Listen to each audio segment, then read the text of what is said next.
Welcome everybody to the Dark World.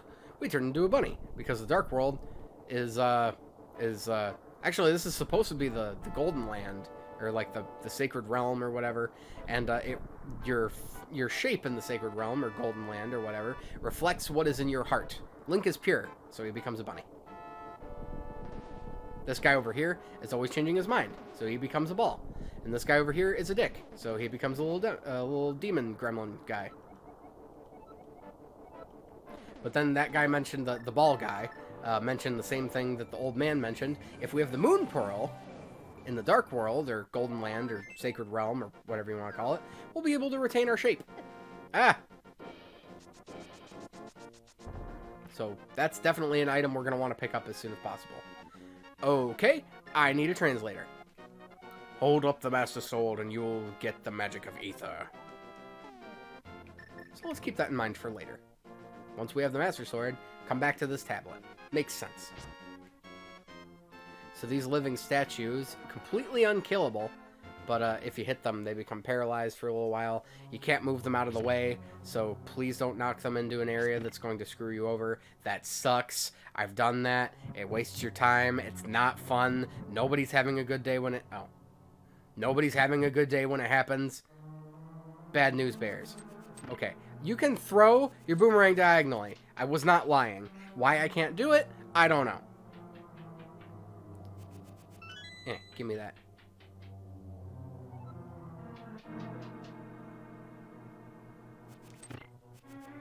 So now we can take that key, we can go up here to this door, which I thought this door was just regular and you didn't need a key to get in it.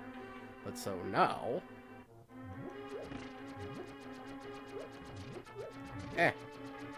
Aha! Now, sometimes, unlike Dungeon 2... Oh, are you serious? There we go. I'm going to die, but I have fairies, so it's alright. You can knock these guys out of the air, though, just as long as you keep on swinging your sword, you should be fine. Aha! And haha! And haha! And haha! I laugh at your tragedy, because you cannot hit me. This way I don't have to... Oop. This way... You know... That was kind of rude. You guys can move in whatever direction you want and you just choose to assault me. Because they don't aggro. They don't come after you. They're just like, I feel like going this way and messing up this guy's day. Like Leroy Jenkins. That's what he does best. So these are red bones. Normal skeletons will just kind of hop away when you swipe at them. These guys will throw bones at you. So they can do that a grand total of 126 times and then they die. So I have the big key. So here's another little nifty trick that the magic mirror can do. While you're inside of a dungeon and use it, it takes you to the entrance. I also completely forgot to mention that when you use the magic mirror from the Dark World, if you use it on the map, on the overworld map in the Dark World, it brings you to that exact location in the Light World. I don't feel I should need to explain this, but some people actually haven't played this game, so it's worth mentioning. So yes, you can use the magic mirror to bring you to the Light World equivalent of where you are as long as you use it on the map. However, you cannot use it to go back to the Dark World. As you saw when I used it out where I got that heart piece, on that little spectacle rock thing, there were some, there was like a little cube of television static. And that cube of television static is, our entrance. It's our movable entrance back to the Dark World. I'm just going to call it the Dark World. So I was trying to call it the Sacred Realm or the Golden Land because we're not supposed to know the truth about it. Truth is, Aghanim is has turned the Golden Land into the Dark World because he has the power of the Triforce. Or maybe he doesn't yet. I think once the seal is broken, he'll be able to obtain the power of the Triforce. I don't remember. But so, I'm upset because my fairy got taken away. So, we're going to fall down this hole. And then fall down this hole. And then fall down this hole. And then fall down this hole. down to here where we can get more fairies. Check this out. You caught a fairy. What do you want to do? Keep it in the bottle. Let's do that. Yeah. Then this just brings you right back to this room, and we're good to go. Now, I do want to hit that switch and then fall through the top of this hole. Location is very important. Make sure you fall through the top so you don't land on those. You'll see why in a second. So we get the moon pearl. Of course, it's in this dungeon. And then once you step on so if you fall through the bottom, you'll land on these star thingies, and then, now, you could do a bomb dash jump over to that if you really wanted to, but I don't see much of a point when you can just do it the normal way. So then we'll come up here, and we're really close to the boss. Da, da, da, da, da, da.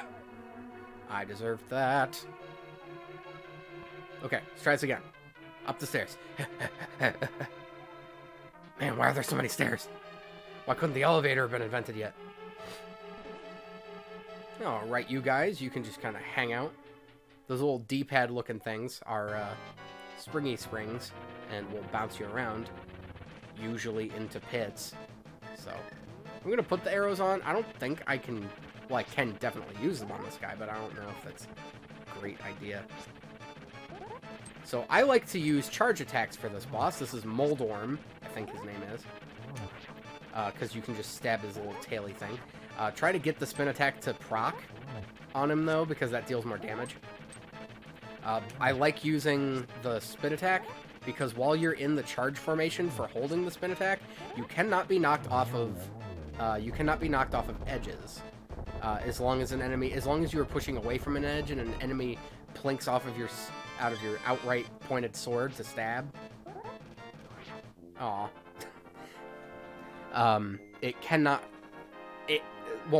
This boss specifically cannot hurt you when you are charging a spin attack, and also, oh, the blue one was the pendant of power. How about that? But yes, this particular boss, if you were holding the spin attack position, and you go to, I don't need to do this. I can just, no. There we go. The spin attack position, as long as you were facing forward to the boss, its collision detection will go off, and it'll just plink up against you, and it will knock you towards the edge. But as long as you're holding the opposite direction, you won't fall off the side, which is what makes that boss annoying, because that's how it's designed. It hits you, and then you fall, and then you have to start the fight all over again. And then, like I said, as long as you can get the spin attack off, you deal double damage to his tail, which is the weak spot. Killing him, when he has one hit left, he gets really fast, really edgy. 3 edgy, 5 me. But, so, we have all 3 pendants. That didn't take long. So now we can take our 3 pendants. We can go up here. How many hearts do I have? Well, okay. 1, 2, 3... 4, 5, 6, 7, 9. Okay. Neat. So, I still need 3 heart pieces to be able to get to the... I'd like to have 4 all 4 for a full row of 10 by the time I got to this, but I guess beggars can't be choosers. I can come down here and get this first, though, before I forget about it. Go away. Yes, I can attack you through the thing. Why wouldn't I be able to? So if you cut open this little thing here, you can fall down and pick up another piece of heart. For your troubles. I don't think talking to this guy gets you anything. Yeah, this is a gang. Did he say something about an ex-member of thieves living out near the desert? Huh. Oh well. You can walk between these trees. Go up here and pick up a mushroom that keeps deciding, do I want to go left or do I want to go right? Smells like rotten fruit. I don't know why I'd want to hold on to that. But we're going to hold on to that. I'm sure there's somebody that could have a use for mushrooms. Sounds like it could be good in a witch's brew or something. Rotten mushroom. And clove of eyeball frog. I don't know. Isn't that how you make eye drops? Use eyeball frogs? It's here. I found it. The Blade of Evil's Bane. The hero's triumph on Cataclysm's eve wins 3 symbols of virtue. The Master Sword he then will retrieve, keeping the knight's line true. Oh boy. Here we go.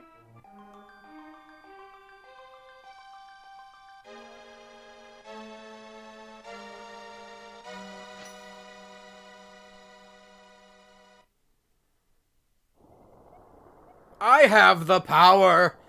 Suddenly, Sahasrara contacts you telepathically. ZGP, it is extraordinary that you won the Master Sword that makes evil retreat. With this shining sword, I believe you can deflect the wizard's evil powers. The destiny of this land is in your hands. Please, ZGP. Yay! And now it's not misty and blue anymore. It's all bright and cheerful because we are going to succeed. Although, I kind of wish it stayed, like, kind of blue and, like, hazy. I liked it when it was like that. But, so we have the Master Sword now. If I had full health, I'd be able to shoot sword beams, but I do not. But we do have a nice little blue Obi-Wan Kenobi lightsaber, so that's pretty nice.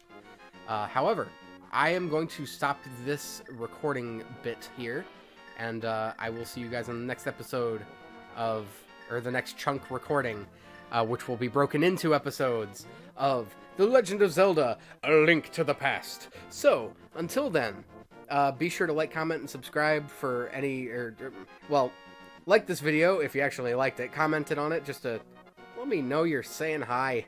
Let me know you care. Like, just care as much as this dancing flower. I mean, look at him getting down with his bad self. Be sure to comment and just, you know, comment about how awesome this dancing flower is. And subscribe to become more awesome than you already are, as well as keep up to date on the stuff that I put out for you guys. So, this is Eargear Plus, signing off, back from a hiatus, energized, recharged, ready to record some more, and I'll see you guys later.